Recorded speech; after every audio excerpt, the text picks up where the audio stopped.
nta murenge uhari afite na nyuma murenge ashaka kuzana n'ubukwe bitewe nta bihari ibyo byose nta na kimwe gihari kuko nzi neza ko ibyo bintu ntabyo dufite wowe nande njyewe nawe wenda reka tuvuge ngiye kuvuga ibintu ariko mbabarire simbizi niba byari ngombwa ngiye kuvuga kuri Samantha yari abizi neza ko mvugana n'umugabo ariko ntabwo twize turyamana wenda ibintu byinshi navuze kuri Gilbert byari kinyamana n'abasabye n'imbabazi byari kubera impamvu zanjye kuko igihe cyanjye yanesheje cyari gihagije ubu sibakoze ubukwe rwose barabana keza nudasubiza icyo kintu barabana ntago babana Gilbert abukwe na Samantha mw'abanyarwanda ibintu mbabwiye niba mbeshya nzanagera kubivugira nani zari n'abagabo Samantha akanyizunguza akazunguza ibara kanyereka kafite agatuza nanjye ngafite hanze akambya ngo dore ngimeta ngo nango nkwifurije kuzayamba shuti yanjye ko yambaye ukwezi kumwe ngwino wigwire mu gituza cy'umwana ugukunda nawe bijya kujya kubeshya bari abakobwa tuzicana njye nawe nubwo uri murenge waba icyo nicyo nakubwira cyo bayikaze ukunzi bacu mwese mudukurikiye ni kuri Kiza TV show nk'ibisanzwe nongeye kubasuza kandi bizakomeza kugira ibihe byiza mwese tubana umunsi kundi Farida ntago tuba duherukanye abari mu bujajwa bwinshi bayansekeje ariko araciye iminsi tutaganira nawe tutabonana ariko uyu munsi nawe uzumingo azuminga iki afate n'ibirenge afate n'amaguru n'amazuru byose kandi wambaye nabi uravuga ngo ntagufata ibirenge oya si bisanzwe agomba kujya bishyiramo abantu bakajya batufata aya masogisi ntago ari meza Farire kaye kuyaki ari kubwira wowe ariko yambaye inkweto nziza inkweto se ibisanzwe ntago bazizi zaranashaje reka iki gisogisi nuko bitajyanye gusa nakundi ariko ntacyo bifate manuru bifate wakabyara we Faride yambaye ikintu n'inzara yateye n'inzara sifata neza tuzibona reko ubega kakandi kakararisa uvuga kakararisa katakurangura ajya musizina rye Fari umeze uti mva meze neza ariko mana meze neza pe n'abantu barabibona simona ko nabyibushye muri comment mutubwire ubushize nari urimo kurya uri kurya ibikize ko mbona wabyibushye umeze neza umunsi ufite umugabo ariko kwitaho kurya ahubwo nariyakiriye ese uhora wiyakira oya si ugora niyakira si bisi mvuyemo iranyoroheye kera bimenye ko napfushije umwana ariko sibyo bira bintu ariko ameza abiri koko tuvugisha ukuri wapfushije umwana ukaba ubyibagiwe ariko nyine byaraheze none hari umuntu wanditse aravuga ngo oya nako biri ngombwa ariko jya uvuga no yivuze ikintu ugacece kamita nangira gukeka ikintu ugiye kuvuga wajya ukivuga kikarangira ukeka ikintu kazi harya abakobwa basirenga gute berekana intoki gutya fata neza mikoro nyine gutyo fata neza mikoro uko uzigaragaza amavuta se katamfasha bagutere amavuta wagira bisigaye amagi ntago ndamenye twiza kamavuta ari ubu agiye kuzuminga intoki ko cameraman nawe yananiye muraba ari kuzerekana musa sindi gusireyinga ngaho komeza turebe baza nuko ndikumva mikoro y'ibunci urakomeye imeze neza ndakomeye imeze neza muri iminsi ariko komeza nk'umuntu ufite umugabo ariko kwitaho ariko nawe wabyibushye pe kankubwire ntabwo ibintu byo kubyibuha ari ibyawe nta nubwo bigezweho ariko nyine hari kuntu umuntu wayikundira ibiryo kugabanya ibiryo bikakunanira gukora siporo bikakunanira kwiyiriza bikakunanira ukimorohoroniza ukiryamira ukajya wirira ukiryamira nawe warabyibushye ahubwo njyewe iyi narabyibushye muri iyi minsi imeze neza pe muri ikintu nshaka kubaza abanyarwanda wenda tutaratangira ngo tugushe ku ntego y'icyo dushaka kuvuga umuntu yakora iki ngiye nsigaye ndwara ikintu bise bitotsi simba nananiwe pe n'inzoga sinzoga mba nazinyweye ryari ke sinkunda inzoga buri inzoga nazikunze mu gihe cyaraki nawe nabonye ejo bundi ayarakoze ikiganiro kandi muri iyo minsi ishize waziyahuzaga wazivuniraga umuheto waziretse ryari wenda waragabanyije ntago nyizinywa nyine nkuko ntago inzoga ntago nayireka sinzabishyira abanyarwanda mugani wacu akati ngiye nzareka abagabo ntago nareka inzoga ntago nana kandi we byose ntiwabireka ariko ntaho uzabareka inzoga ukareka n'abagabo ese kuri kubinciraho nabivuze ngiye sinareka inzoga iby'abagabo ndabivuze nzabareka nzabyara gute nimbareka cyangwa nzaryoherwa n'ubuzima gute ninabagira aribo bampa kwishima abagabo sinabareka ratamwa abagabo mwe ako rero mugira n'agasuzuguro mwabagabo mwe tekereza ko hari umuntu wanyandikiye akubwira kereka ngiye bino bintu mbivugeho bivuge umuntu yaranyandikiye kandi ibi bintu nimubikata mu gihe tuzashwana nashaka azaze cyangwa azabyihorere ambwira ukuntu yoherereje Keza ibihumbi 400 abazimu bashya asifara ibyo uri kuvuga byabayeho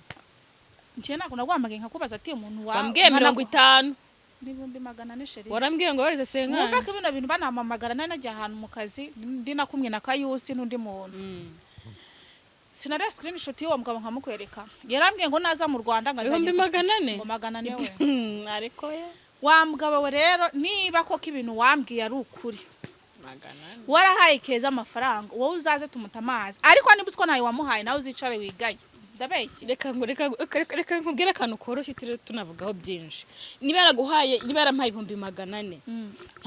ntago yabimpaye mu ntoki yarabinyoherereje uko biri kose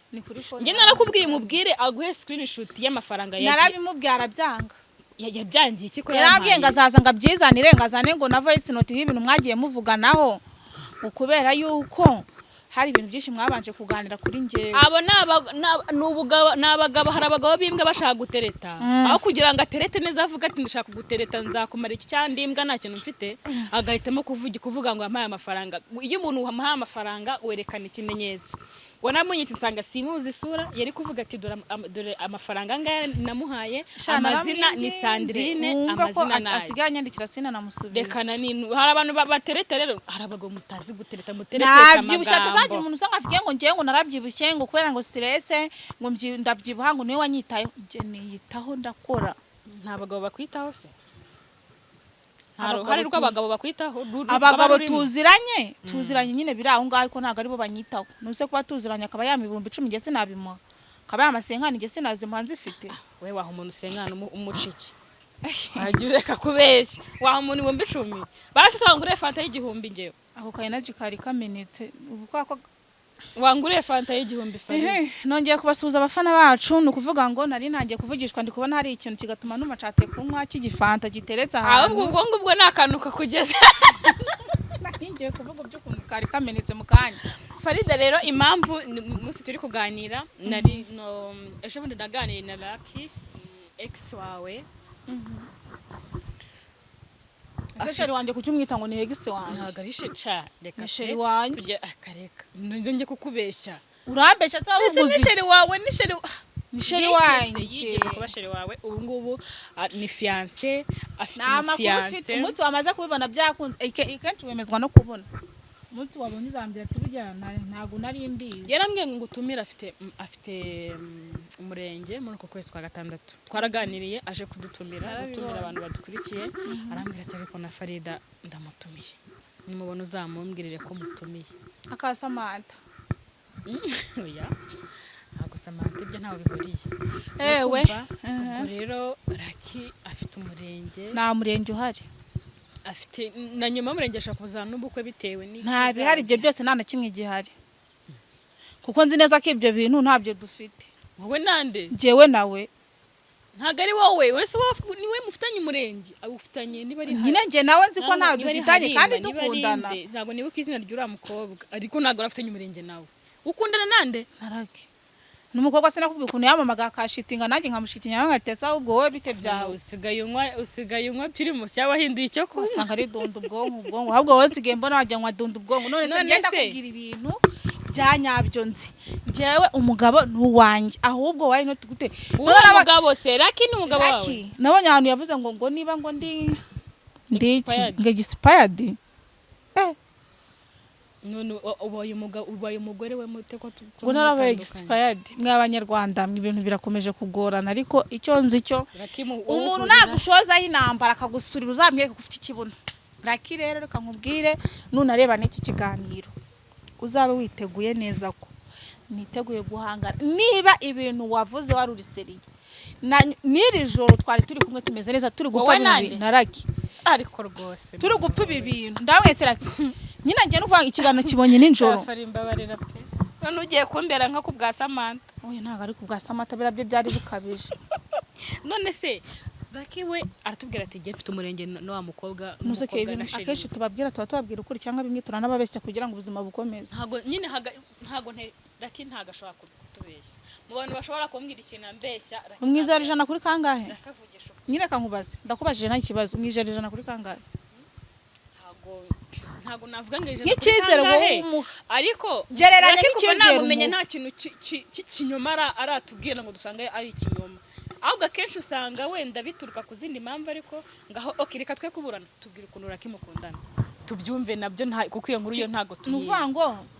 naba njya gusubiza filime inyuma, ni ukuvuga ngo ibintu byose byabaye nyine tubisubize inyuma kuko twe duherukana. Ibintu byose muzi mwabonye, habe kwa Keza habe atari kwa Keza, mwabonye ntago nta n'umusi n'umwe cyangwa usani n'imwe yashize nyina rake tutavugana. Ahubwo ikintu cyantangaje kikantangaza kikanantungura kumubona n'undi mukobwa kuri kamera ngo ni sheri we, none ejo bundi akora ikiganiro avuga ukuntu ngo ndi expired. Narabirebye avuga se ibi bintu inyuma yaho hihisha iki, ng'imirenge ng'ibiki ng'imbere ngo hariyo n'ubukwe. Mwanyise umurozi, munyita umugome, munyita ibiki, ariko mu buzima nanga agasuzuguro. N'iri joro twari turi kumwe turimo wowe na Lucky muri kumwe, njyewe n'umugabo wanjye Lucky.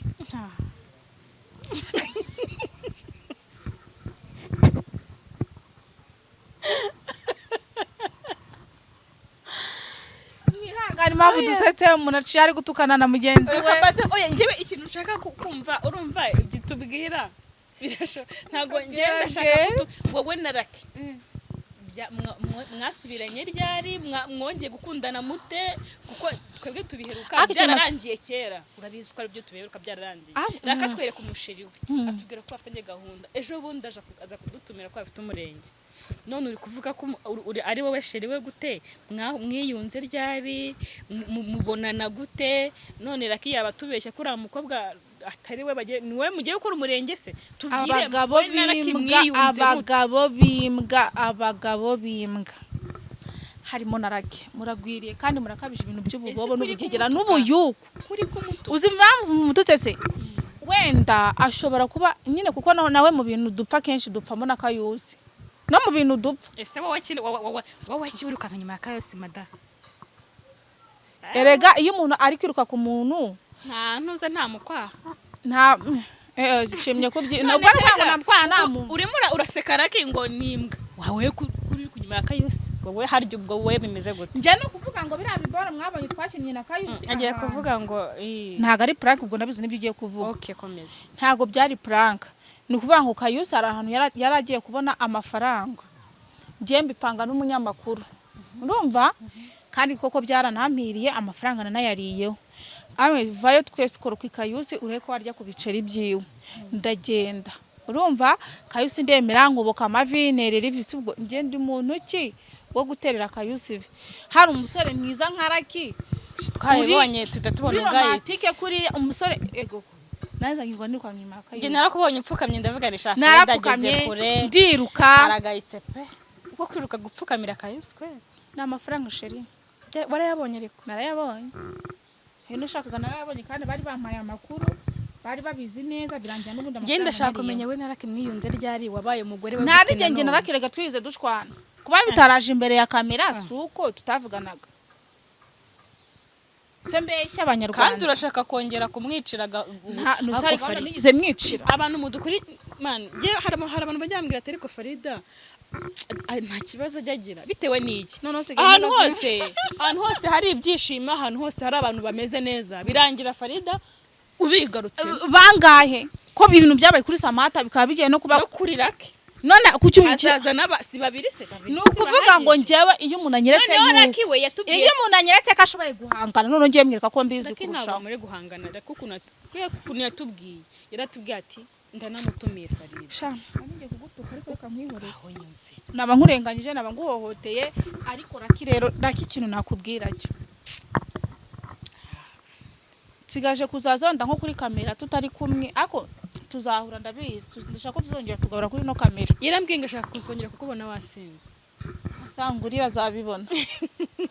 asangura akapana imbere ya kamera. Naramubwiye ati se ni igici wibukiraho, ni igici kintu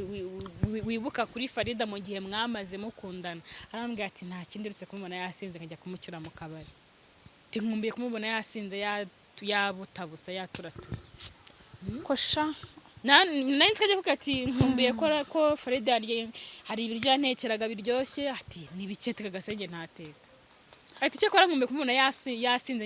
kubera akazi kiyo nasinze kunsutsa nk'abantu mwe iyo basinze ariko ngabe bari wane oya tuba twarivukira murabizi simubizi rata ababizi muzi banga ariko icyo nababwira neza cyo wikica ubukwe bw'abandi Fari ase ubukwe ndi kwica bwabaye wabubonye ariko icyo nzi cyo rakinabo yarankinishije agumana nkaza igihe kingana gutya kuri kamera tutavuga raki akaza nkabona ibintu by'ubukwe nkabona nkamuhamagara kuri telefone iwe nkamubaza ibyo bintu uri kuvuga niba ari byo koko nirijo muhamagara ubu tuvugana ntago turi nijoro turi kumanywa muhamagare pe uri kuvuga nijoro kubera ko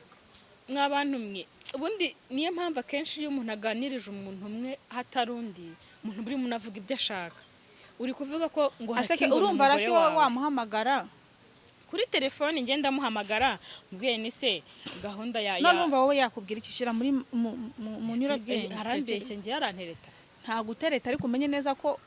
kamera za kubeshyira hari yawe si mubwira ko turi ntamubwiye ko turi mu kiganiro ntago mubwira ko turi mu kiganiro ibyo twakora byose ntago yakubeshya umeze utese meze ibyo akora byose ntago wera ko yakubeshya gahunda nyine ntiyambeshya mbwiza ukuri mbwiye none se gahunda yawe na wa mukobwa yitwa gute aseke kaho hari izuba iyo wicara nka hano gutya abaye ubururu n'ubundi reka nkomeze mbicyatsi hoya iyo ntebe kubera ari umweru iri kundya mu maso iri kukura sase iyo ushyira hano gutya kariho watagaragara waba undebera kuruha ndaba nkurebamo ibikiza ngenda kikeneye kukureba icyambere ufite mikoro nayo ifite iyanjye intebe iri kukubangamira se kubera umweru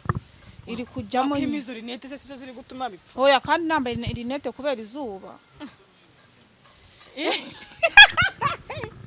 mwihangane utamenyereye hano hari umuntu uri kunseza usimenyereye kwambara rinete rinete ziri kuguhumisha gute ntago ikibazo rinete intebe y'umweru ikundya mu maso kubera izuba gutya aha ni sawa ndabona uri no gusa neza hari izuba ryari kwishire bako izuba waruri twari tugeze harya wari uri kumbwira ngo reka uhamagare raki muhamagare reka muhamagare ntago mbwira ko turi mu kiganiro mwenira kibite icyo nzi neza mubaze ni haga ni Rehema mubaze ni se Rehema ameze Rehema ni uwo mukobwa nyine buretse ntago mubwira ko ndi mu kiganiro ndamusubiza bisanzwe Rehema ameze ati gahunda se zimeze zite zimyiteguro none wumve nimvuga Rehema akavuga Farida turamenya ko nyine yatubeshye nose ubundi gihe cyose abeshya mutari kumwe wose ubuzi ko ari kukubeshya kimbabaje n'amarira uriya mukobwa azarira gusa icyo nzi cyo nabazi ko yanyinishije ukunda raki tuvugishije ukuri uramukunda ese ujye wibuka nk'ubu tuganiriye turi ku itariki zingahe turi mu kwa gatanu ntabwo mvuga papa wase reka oya kawusi ntabwo ndi kumushaka kumuvuga ndi kuvuga nyine nk'ubu turi mu kwa gatanu ibintu uba waravuze nko mu kwa gatatu ukibyibuka uribuka uvuga ko ibintu by'urukundo wabiretse ngo raki ngo wasanze ngaronga ari umusore ngo uri aho ngaho munatandukana ngo ibintu by'urukundo ngo nta rukundo ukeneye ngo nta mugabo ukeneye kubana nawe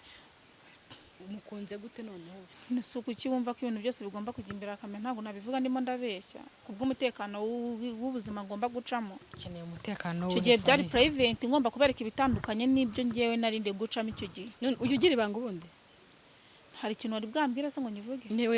ndavuga ibanga kuri bino ku buzima dusanzwe tuba tuganira ahubwo singira n'ibanga ndagira kenshi cyane ariko ku bantu tuziranye bo barabizi nibihe bango bikera utavuga kuri rake urabona ndi maskini kurya imbaza ngo nirihe banga mbikera kindi vuge gusa kamaze nihanagura kunzwe icyo nabwira rake niteguye guhangana nawe kandi nabazi ko yanyinishije like ntago umurenge uzaba n'ubwo bukwe ntibuzaba kandi uzabona ko wakoze ikosa nyuma y'ibihe byose nciyemo nyuma y'ibibazo byose nciyemo kanyiga ko turi kumwe tutari kumwe ngo umurenge ngo ndige expired nako kwanzirira ijambo expired nzakureka ko ari wabaye expired ikimbabaje no umwana w'umukobwa muri makera kimurakundana nicyo ushaka kuvuga kandi ndabaza ninjoro mwari muri kumwe na ninjoro twaturi kumwe rwose turi no kubipfa ndi kumwate gutunuka ngiye imbere ya kamera uzi neza ko abantu wenda baragukunda yego nibyo ariko se ni ngombwa kujya imbere akamera kavuga ko ndi expired ndi ikintu cyarangiye hari ingozi zubakwa bigoranye ziranahari. none se abantu bubatse barabizi ko mu ngo harimo ibintu by'ibibazo byinshi rwose. Nyemera ngubaza ikibazo. Ubundi ikintu kirekeranye n'abagabo. Uri kumbaza ari kuki umbaza utanshinja wowe umbaza. Kubera iki utajya uva inyuma y'umugabo ngo mutandukane uvuga uti ndarekuye? Nuko nawe batanditse yafashe umwanzuro wo kundeka sinabanyivugana nawe.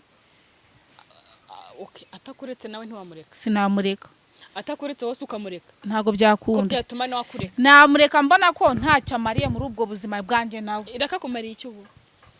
Sani ngombwa kukivuga burya ntago biri ngombwa. Nanjye nayishyura ko ndakora.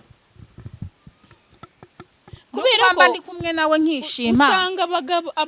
nanuga ari benshi da warabimbuje ngo usanga ngabaga ko naga ari benshi tuzi mwamenyanye. Usanga umuntu ubu neje bundi tuzatwumva twumve papa wase ngo ntago nshaka kongera gusubira iwawe ngo twongere dukundane. Ubundi iyo watandukanye n'umuntu erega papa wase ni umupapa wubatse no mu byatumye lakini umusore ibintu biratandukanye abantu bakitiranya ibintu. Sebyo kuki imbere mwatandukanye rakise mukongera mugasubirana? Raki rero buriya atandukanye n'abandi raki imyaka tumaranye sebyo ni yabandi. Hano ndumva mpamaze imyaka 2 wenda mumbona kwa Keza sebyo. Ni ukuvuga ngo raki niba twatumaranye imyaka 6 shiraho 2 wenda twagiranyemo n'ibibazo nyuma yayo turongera turavugana ni mwabimenya. None mu ndebere ngarutse nje guhangana na Raki kubera gutekereza hafi nk'abana. Ariko umuntu mwabakobwa mwe mwabagore mwe umugabo nakwereka uko ari uzamufata uko ariko ntuzamwemerere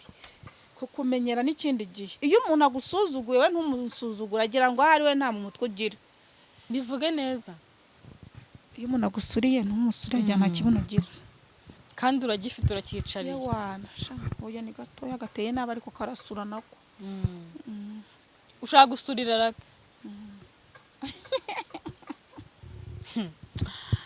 Cyakoza njye nkeneye kuzareba Faridi Imana izamfashe muko mu myaka 5 iri imbere tuzabe tukiziranye.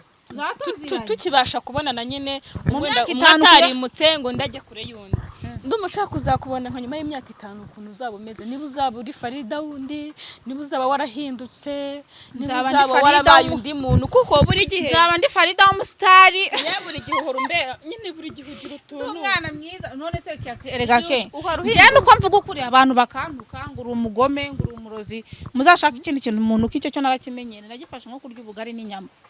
Nukuvuga ngo mu buzima iyo umuntu ashatse kumbangamira ngiye mubangamira kurushaho. Rero Raki biriya bintu ari kwivugisha ngo umurenge ngibikike nubona bibaye ukabona birabaye ukabona umurenge urabaye kandi uzambura ndi kumwe Raki turi guseka turi gusomana tumeze neza.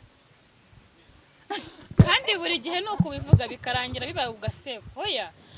ubivuga gutya ukitakagura ibi n'ibintu bizaba. Wana reka tuvuge ngiye kuvuga ibintu ariko mbabarire. Simbizi niba byari ngombwa. Ngiye kuvuga kuri Samantha. Samantha yarabizi neza kumvugana n'umugabo. Ako ntago twize turyamana. Wenda ibintu byinshi navuze kuri Gilbert byari kinyamana n'abasabye n'imbabazi byari kubera impamvu zanjye kuko igihe cyanjye yanesheje cyari gihagije. Ubu sibakoze ubukwe. Rwose barabana. Keza nudasubiza icyo kintu. Barabana. Ntago babana. Barabana. Gilbert abukwe na Samantha mw'abanyarwanda ibintu mbabwiye niba mbeshya nzanagera kubivugira nani zari n'abagabo. Ntago wapi. Samantha n'umugabo we ntibabana. Kandi Keza ngiye nabikata mu bintu do ntago muzongera kumubona kuri Keza. Kandi ikindi nanabikata mu nzabivuga hano hose nzajye nkorera. Bikumarire iki se uri kuvuga ngo bikumarire? Ntago mu buzima buriya iyo abantu bagufata nk'umumbyi cyangwa bakagufata nk'umuhemu. Kandi Imana izi neza ukuri kwawe. Imana ubwayo iraguhorera. Kuno Samantha akanyizunguza akazunguza ibara kanyereka kafite agatuza nanjye ngafite ahinza akambya ngo dore ngimeta ngo nango nkwifurije kuzayamba. Shuti yanjye ko yambaye ukwezi kumwe oya umva ndi umuntu mukuru sinagutuka. Narwo uzibereye Imana kwihera ubuzima ikongerera imyaka nicyo nakwifuza twabaye inshuti nyuma biranga ariko nawe wabonye yuko wakoresheje mu mutwe Imana nayikoresha ubushobozi bwayo. Ubukwe bwarabaye ibintu byose biraba ariko nawe nyuma yo kuba ako kanoro karwaye kuko amubwira sama nari mbirwaye burangiye mbikunda iyo ndi kuvuga nk'ukuri urumva niyo abantu babifata ko atari ukuri kuko mwe ntago mubizi. Samata ntabana n'umugabo babanye ukwezi kumwe nyuma y'ubukwe izina ry'Imana nta mezi abiri yashize nta mezi abiri ukwezi kumwe kurabizi. Yesu we byose urabizi ukwezi kumwe reka twe kubiburana kuko turi kuvuga abantu badahari. Ukwezi kumwe we okay nakwiyoreye aho wabukabije genda kabije ntacyo ubwo abizi akura bizi ko batandukanye ninjye batandukanyije se ingaruka z'ibyo dukora icyo bibye nicyo umuntu asarura naraki rero kunesha igihe kingana gutya nkaza kuri kamera ngo nguko ndi kudiriringa na papa wase akazamo kayusi ibyo bikavaho narangiza ubu ngo ndimo ndanasireyinga ngo ndikwerekana n'inzara ko ntabyo menyere mwihanganiye byakuje byanza ubu ngo ndi kugira ngo inzara zigaragara ubusirimu we biragorerega nibereho nk'abagabo ariko turi kuzireba n'ubundi komeza ubigire turi kuzireba. Yego urumva naraki rero sindi Imana sintera n'umwako wenda nta nibindi ariko nzi neza ikintu nsabye Imana nyishizeho umutima kirabo Imana nzikinyumvira kuko ibizi neza ko mu mutima wanjye nta bugome iraki kunyinisha nta murenge uzaba nta n'ubukwe kandi bizarangira bigaragaye ko ariko nanjye turi gukunda. Reka ngusaba akantu Samantha uramuvuze uramuvuga ariko ngiye kugusaba akantu nawe byibura uzihangana uharanire kwambara iriya mpeta nubwo wayambara icyumweru ki iriya yambaye byibura nawe umunsi muzayambare ndabikwifudije ngewe. Urakoze ariko nge nawe nshaka shabireke ndakundanye ndi mu rukundo yego nubwo bambeshya bakambeshya sibyo ariko icyo nababwira neza ntabwo uko ushaka ntago impeta ni ku mutima ntago impeta ari ku rutoki ntabwo uko nyine ukeneye ntabwo ushaka muri make ubukwe nyine nuko nabaho neza Imana ikanyongerera imyaka ubu haje umuntu akakubusaba ko mubana ntabwo wabyemera twabana ariko tutagiye njya kwizirikaho umuntu utwo nasevingiye umwana wanjye aze kuturya. Ufite ikibanza ntacyo mfite ufite etaje nayo mfite usiko ubwo umuntu musigaye mujya kubana kabanza kareba ngo twafite ngo umugabo naza turadufatanya ngo umugore naza turadufatanya ngo birabibye nawe asika abantu bigize ingegera k'abantu bigize ibisambo ushatse umuntu mukabihigana kene ngombwa kujya kubana n'umuntu ari uko afite ibyo wowe ufite imibare uvuga ngo ntago ushaka gusezera n'umuntu ngo uwanshaka no tuzayigana ariko ataje ngo ndebe ibye cyangwa ngo arebe ibyanjye undi wowe ukeneye abakora bataha ntabwo ndi umuzungu ngiye naje gusanga Farida we kwikundira ubuzima apana kubaho wizirika nyine umuntu kwa kundi umuntu mwisirenganaho nyine ntabwo mbikunda ntabwo bikunda pe ukiri wa muntu muza mugakundana mugahuza ubundi bikarangira akagenda ubundi ejo bundi nibwo nari ukongera ejo bundi naganiriye na Tesha arumva ngeje bundi we baburetse kuvuga ngo dusoze reka mbaze ndahize kuvuga ejo bundi naganiriye na Tesha sumuzi ninde hari urukorana na Brian ngiye bwanya n'ingiye ari kumusaba ngo mwazampaye ikiganiro ko nshaka guca kuri channel yanyu ntago wenda yabyanze pe turagana aje arambwira ati se ko mbona bihora mu nkuru z'abagabo kandi ahangaha ibintu by'abagabo ko twe Tesha mbabare suku kuvamo ko ibintu by'abagabo tutabijya buriya mu buzima abagabo muri abana biza pe turanabakunda ariko iyo umaze kubona ko umukobwa wamushize mu rugo niba hari uzi ngo ni nk'agafu kumenamo imyanda nyine bumva ko umugore ari wo kubyara akicara aho ngaho akitwa umugore wo koza ibyombo no kukwitaho n'umugore nawe arashoboye cyane atagufite yabaho wa mugabo we ugeze gufata gutyo se kuri kubivuga rega nubatseho ke ntuse mbavuga ibintu mba nafite ubuhamya je narubatse mba umugore ndabizi n'ubu kandi ndiwe sibyo nukuvuga ngo wa mukobwa we wa mugore ntukemere ko umugabo agutwara uko mu bintu by'abagabo nibiki nukuvuga ngo Tesha kumwati ko mba nawe ikintu by'abantu b'abagabo hano uzaza uvuga iki ndamwati ngiye nzaza mvuge ibintu byose hari tuganire uvuga nubwo tusinjambura ibyo mvuga nawe niko namusubije n'ubundi yaje ambwati kankubwira ngiye kubipanga muri iyi minsi simpari nubwo ubona mba mpari ndaza tugakora nkahita ngira ute nkahita ngenda ariko buriya mu buzima ikintu yambwiye nanjye nari sanzwe n'ubundi nkivuga kuba umuntu yahora avuga abagabo mu kanwa k'isuko aba akunda guhura nabo yego sibyo kandi ikindi cya kabiri mwa bagabo iyo mushana kukiwemo no kwifata kuri rinete nizo zara twazibonye nyine erega n'ubwa mbere yambaye rinete fari ntago n'ubwa mbere nyenzi kubonyemo ntago zimenyereye no ikindi cya kabiri abakobwa mugereka inzara kuzindi mwumva mubayeho mute ubu byantonze ndumva ndemerewe ariko rakasigaye yambara neza akakantu kankagarukeho muri iyi minsi ari erega n'umugeni wa mukobwa ushobora kuba ufite ikofi n'umugeni uriya musore n'umugeni wa mukobwa ushobora kuba ufite ikofi turi gusoza gira ikintu ubwira Raki muri kumwe kuki wowe utamwambikaga neza wumva ukuntu hari ahantu abagore bararutana mwana wanjye kurya nakikura amafaranga ugiye kwambika umuntu ngahibaze nica kurusha rero ni umugabo inshingano ze nukunyitaho ngiye mwitaho mwandi akwitaho utamwitaho niyo mpamvu bazajya ntacyo ijambo rya nyuma ubwira Raki ikintu nabwira Raki cyanyuma Raki rero ndagukunda urabizi nubwo wambwiye ngo ndutwana ibintu byarangiye ngiye kuri je ntago ariko bimeze ndagukunda ngwino ugwe mu gituzi cya Abraham nawe urabizi ugeze murasinzira nukanguka ni cya Eva ntago ari Abraham ni cya Eva ntago mba mbizera ibintu byo muri Bibiliya nukuvuga ngo dore gituza iyo uryohewe amagambo umbwira amagambo uvuga ko yaryohewe niki no kuba turi kumwe uramuryohera urasetsa ibyo ndabivuze okay komeza ngwino wigwire mu gituza cy'umwana ugukunda nawe bijya kuri kujya kubeshya bari abakobwa tuzicana nge nawe nubwo uramurenge waba icyo nicyo nakubwira cyo fata kamubwiza ukuri ngo ntago nkunda we nubimbwira pani imbere ya kamera nzabyumva nzamubwira no kuri kamera ati naranababeshyaga sibyo ariko niba usiko wanyinishije nawe nzakwereka yuko